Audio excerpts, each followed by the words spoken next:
Hey guys, it's Robin the Lady Biker. I hope everyone is having a fantastic day.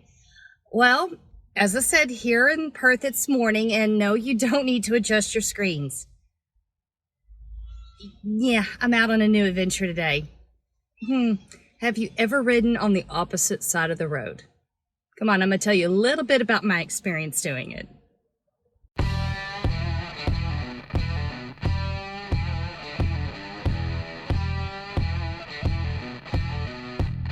All right. Well, hey guys.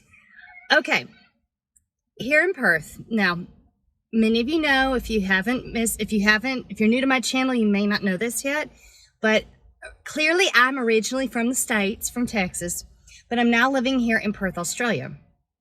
And one of the biggest changes is learning to not only ride or drive on the opposite side of the road, but also on the opposite side of the car. I mean, it's been an experience.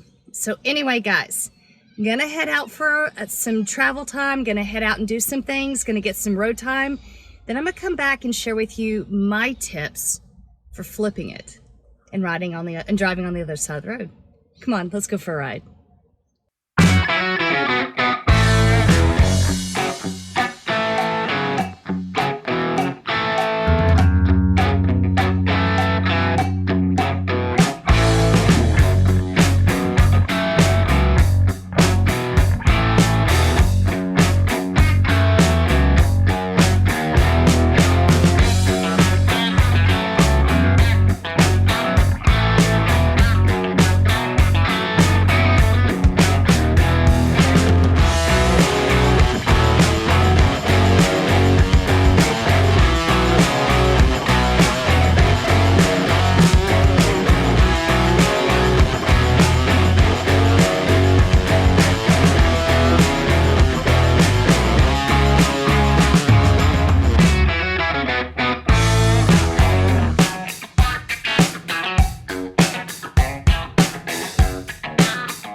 Hey guys, so as you've seen, I've been on the road a little bit for a couple of days now, and making the switch to the opposite side of the road, especially if you're like me, and I started driving old farm trucks on ranches and such when I was 12 years old. So I've been doing it for, well, more years than I'm going to admit to. So switching to the opposite side of the road was something that did create a certain degree of fear because I'd never done it before, and how was I going to handle things just on instinct and such. So let's talk about some of the tips that I have from my experience. So the first one is know that there should be a certain degree of concern, but not fear. Especially if you've been driving for a while, flipping everything in your brain may come easily, it may not. For example, I've been in the fitness industry for years, more than a decade, and I've taught classes backwards.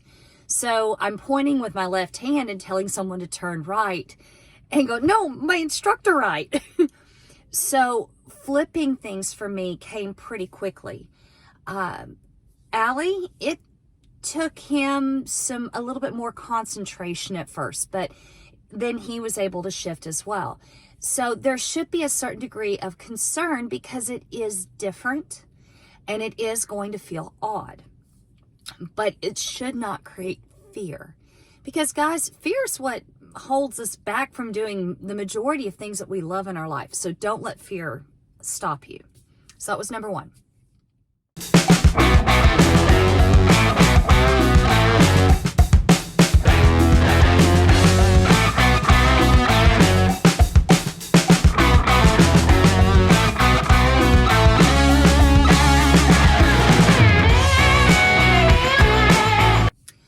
Number two, everything is going to feel odd. I mean, it's just going to feel odd. It is.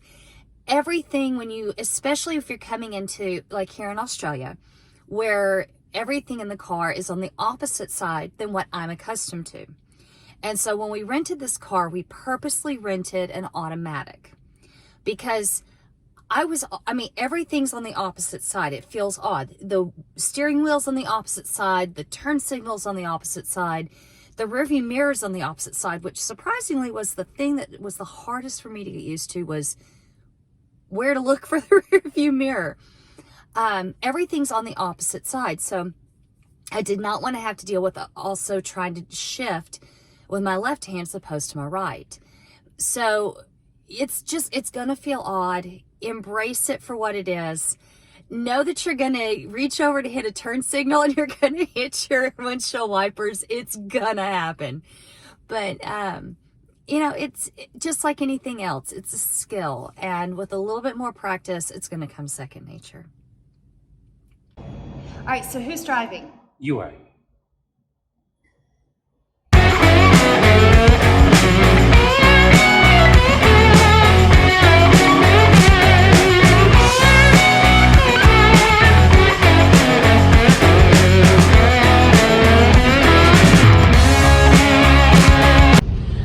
All right, guys, so it is so odd to be sitting on what I would call the driver's side, but the passenger. It's a very, very odd feeling. It's almost easier being in that side and driving than being here. Yeah, Allie said I was the one driving, and he did. He let me go for a long way, but we both have to have just a little bit of practice. All right, so my third piece of advice is, because everything feels odd, because everything's on the different side than what you're accustomed to, whether you're going from a right-hand drive to a left or a left to a right, doesn't matter.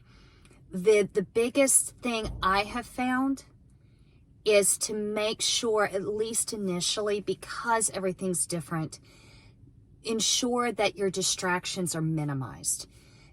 Do not drive or try to drive when you're fatigued or don't feel well. Turn the music off, turn the phone off. If possible, have someone ride with you who can navigate for you. Because if you're riding on the opposite side of the road, chances are you're in some place you don't know. So it would be best even if you have someone who can work navigation, and so you are focused on driving. And because any distraction and you have to react, chances are you're going to react opposite of what you should. So being able to stay focused until you get a little bit of that practice under your belt is a huge thing.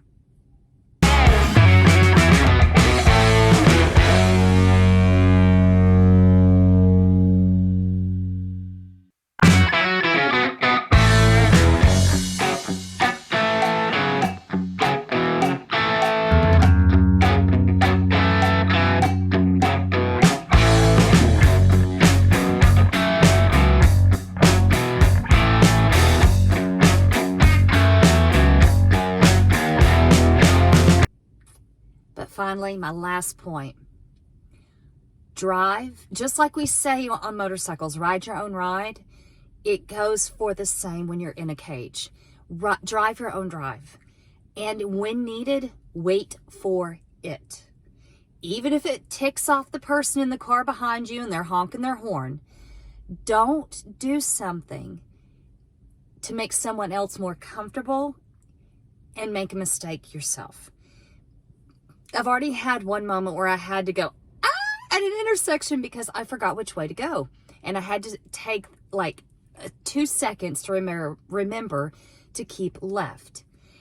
And sure enough, I had a big SUV behind me. The driver was impatient, was honking at me. And I just had to be okay with that. And whenever you're learning and making that flip from one side of the road to the other, or even if you're a new driver, wait for it. Take your time. Do what you need to do to be a safe driver for not only yourself, but everyone in your vehicle or around you.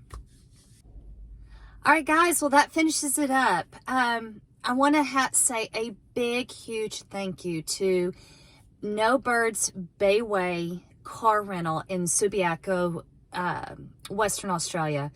Guys, y'all were so professional, so easy to work with, and the car has been amazing. Thank you, thank you, thank you. And for everyone else out there, all right, you see me drive on the other side of the road.